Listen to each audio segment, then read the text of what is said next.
बिस्मिल्लाहिर रहमानिर रहीम नहमदुहु व नुसल्ली अला रसूलिहिल करीम अम्मा बाद। प्रिय সাংবাদিক বন্ধুগণ,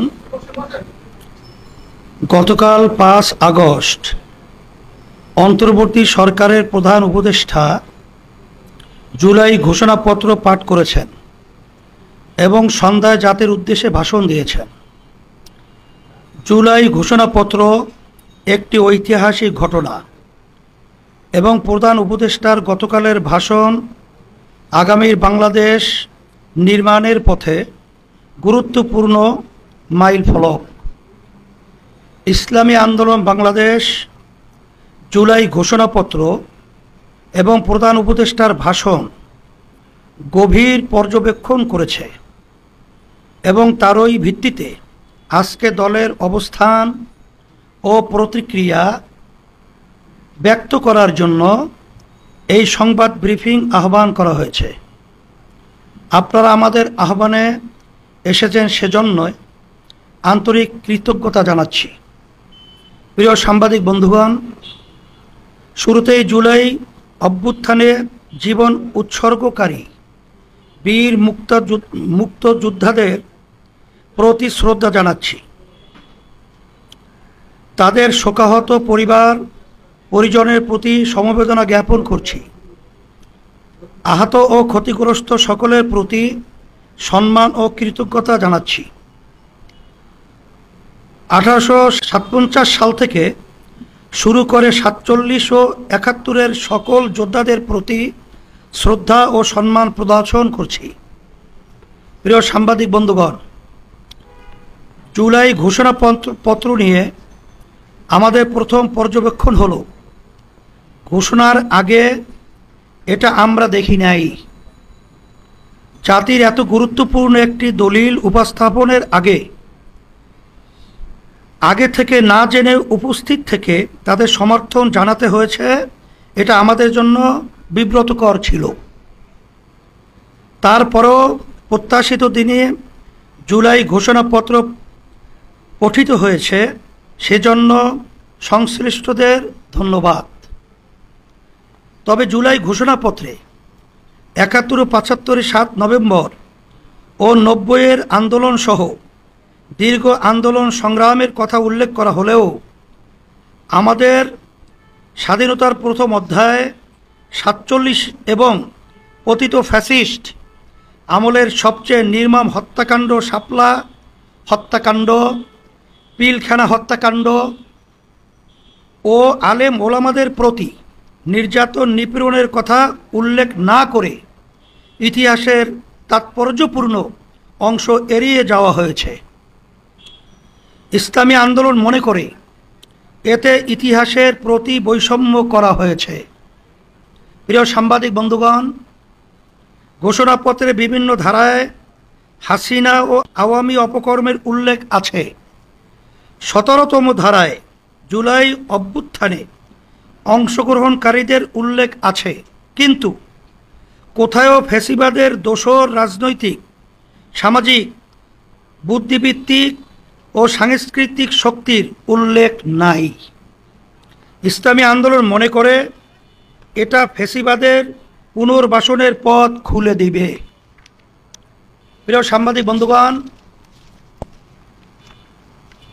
ঘোষণাপত্রের ধারা 19 এ রাজনৈতিক ও সাংবিধানিক সংকট মোকাবিলায় গণ অভ্যুত্থানের মধ্য দিয়ে জনগণের সার্বভৌমত্বের প্রত্যয় ও প্রয়োগের রাজনৈতিক ও আইনি বৈধতা ও আন্তর্জাতিক স্বীকৃতির উল্লেখ করা হলেও ধারা 25-এ জনতা ও তরুণ প্রজন্মের আকাঙ্ক্ষা অনুযায়ী আইনের শাসন, মানবাধিকার, দুর্নীতি, শোষণমুক্ত, বৈষম্যহীন ও মূল্যবোধ সম্পন্ন সমাজ নির্মাণের প্রয়োজনীয় সাংবিধানিক সংস্কারকে পরবর্তী জাতীয় সংসদের উপরে ন্যস্ত করা হয়েছে।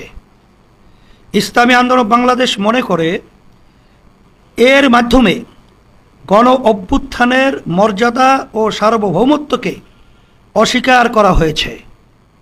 একই সাথে ধারা 27 জুলাই অভ্যুত্থানের রাষ্ট্রীয় সাংবিধানিক স্বীকৃতিকে উপযুক্ত শব্দ প্রয়োগের মাধ্যমে আপেক্ষিক করে পরবর্তী সরকারের উপরে ন্যস্ত করে অনিশ্চয়তায় ফেলে দেওয়া হয়েছে। প্রিয় সাংবাদিক বন্ধুগণ, এখানে আমাদের পর্যবেক্ষণ হলো জুলাই সনদ এখনও না হওয়া আমাদেরকে সংস্কার নিয়ে অনিশ্চয়তায় নিক্ষেপ করেছে।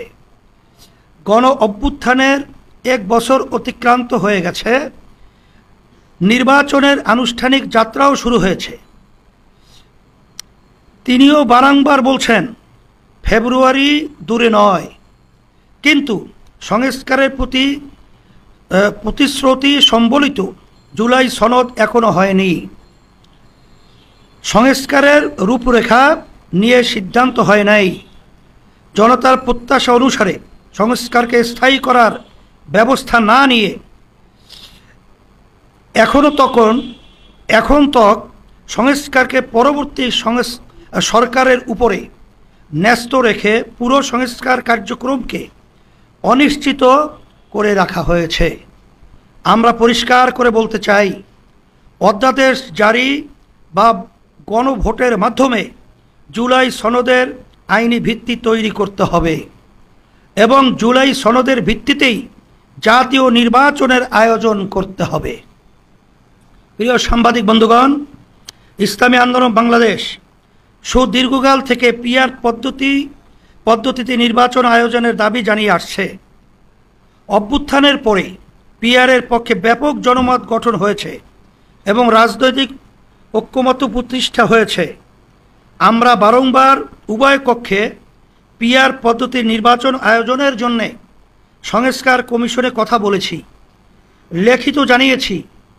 এর যৌক্তিক প্রতিক্রিয়া হওয়া উচিত ছিল পিআর নিয়ে সংস্কার কমিশনে এজেন্ডা রাখা, কিন্তু ঐক্যমত্য কমিশনে আমাদের বারংবার প্রচেষ্টা সত্ত্বেও নিম্নকক্ষে পিআর নিয়ে কোনো এজেন্ডাই রাখা হয় নাই। আমরা এর তীব্র নিন্দা ও ক্ষোভ জানাচ্ছি। অভ্যুত্থানের পর রাজনৈতিক সংস্কার সংশ্লিষ্ট সবচেয়ে আলোচিত ও গুরুত্বপূর্ণ বিষয় পিআর নিয়ে কোনো সিদ্ধান্ত হওয়ার আগেই নির্বাচনের মাস নির্ধারণ করা, জনদাবির প্রতি স্পষ্টত উপেক্ষা করা। আমরা নির্বাচন কমিশনের প্রতি আহ্বান জানাব, নির্বাচন পদ্ধতি নিয়ে এই জনদাবির বিষয়ে কোনো সিদ্ধান্ত হওয়ার আগে নির্বাচনের তফসিল ঘোষণাপত্রর কার্যক্রম শুরু করবেন না। একই সাথে ঐক্যমত্য কমিশনের প্রতি আহ্বান জানাব, অতি দ্রুত পিআর নিয়ে এজেন্ডা নির্ধারণ করে আলোচনা শুরু করুন।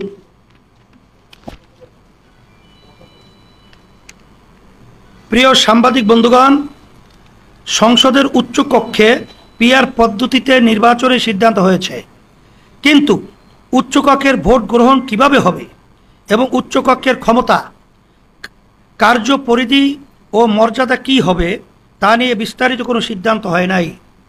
নির্বাচনের আগে এইসব বিষয়ে স্পষ্ট সিদ্ধান্ত হতে হবে। প্রিয় সাংবাদিক বন্ধুগণ, প্রধান উপদেষ্টা স্মরণীয় নির্বাচন আয়োজন করতে চাইছেন, তার ইচ্ছাকে সাধুবাদ জানাই, কিন্তু আইন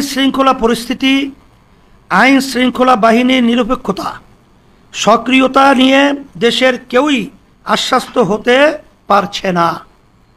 আগামী ফেব্রুয়ারির আগে এর সমাধান হবে তেমন আশা করার যৌক্তিক কারণ এখনও দেখা যাচ্ছে না। আমরা মনে করি দেশের আইন শৃঙ্খলা উন্নতি না হলে আগামী নির্বাচনও কলঙ্কিত হতে পারে। লেভেল প্লেয়িং ফিল্ড তৈরি না হলে নির্বাচনে অংশগ্রহণ করা আমাদের জন্য কঠিন হবে। তাই বলবো, আইন শৃঙ্খলা পরিস্থিতি উন্নতির জন্য জনপ্রশাসন থেকে ফ্যাসিস্টদের অবশিষ্টাংশের ব্যাপারে দ্রুততার সাথে সিদ্ধান্ত নিন। দল নিরপেক্ষ পেশাদার জনপ্রশাসন গড়ে তুলতে কার্যক্রম জোরালো করুন। প্রিয় সাংবাদিক বন্ধুগণ, প্রধান উপদেষ্টার ভাষণে ফ্যাসিস্টদের বিচারের প্রসঙ্গ এসেছে, তবে এর মাত্রা, ব্যাপকতা ও গতি নিয়ে আমাদের অসন্তোষ আছে। সেটা জানিয়ে বিচার কার্যক্রমের পরিধি আরও বিস্তৃতি করে এর গতি বৃদ্ধি করার আহ্বান জানাচ্ছি। প্রিয় সাংবাদিক বন্ধুগণ, প্রধান উপদেষ্টা অনেক সাফল্যের কথা বলেছেন, তবে আইন শৃঙ্খলা নিয়ে জনমনে উদ্বেগ, উৎকণ্ঠার বাস্তবতা স্বীকার করতেই হবে। পাচারকৃত টাকা উদ্ধার এখনও দৃশ্যমান হয় নাই।